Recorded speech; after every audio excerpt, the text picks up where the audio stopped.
Dostlar, bilmirəm niyə belə olur. Yenə getdi video. Sen evə gəl, sağollaşaq, qutaraq videonu. Gir evə.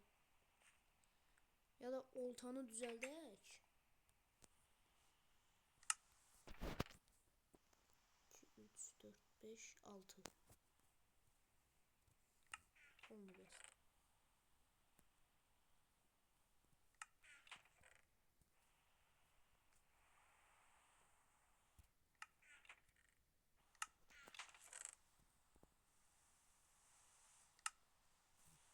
Düzəldirəm. Hazırsan? Düzəldirəm. Düzəldirəm.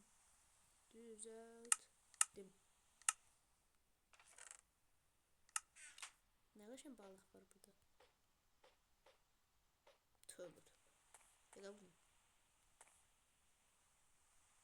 Çıx çölə. Çıx çölə. Buraya gələ. Girə içəri. Gözlə, mən salacam lan onu. Çıx çölə. Çıxamazsın.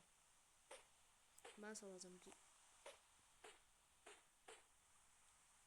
Nəsə qoyurdu.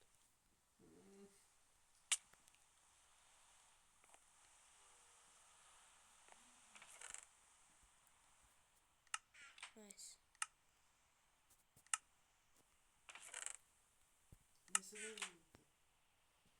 İki dənə düzəltdim, birini də düzəldirəm. 3 dənə. Bütün əşyaları qoy sandığı. Niyə yalan deyirsən? Nə qoymamsın axı?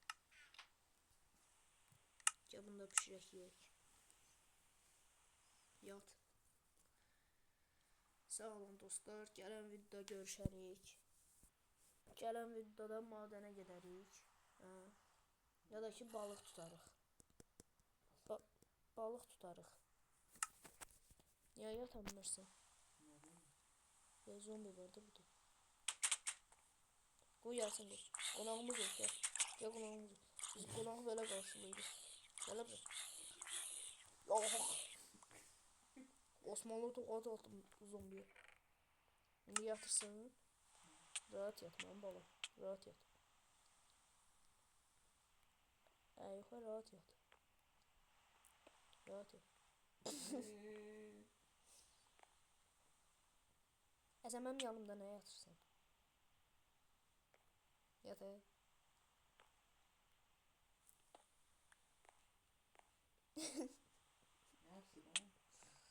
Vurma. Yat. Ben de yatan birəm. Sağ olun dostlar. Gələn videoda görüşərik. Sən də bir söz dedi. Sağ olun dostlar. Sağ olun. Gələn videoda görüşərik. Gələn videoda bunu çırpacağım. Sağ olun.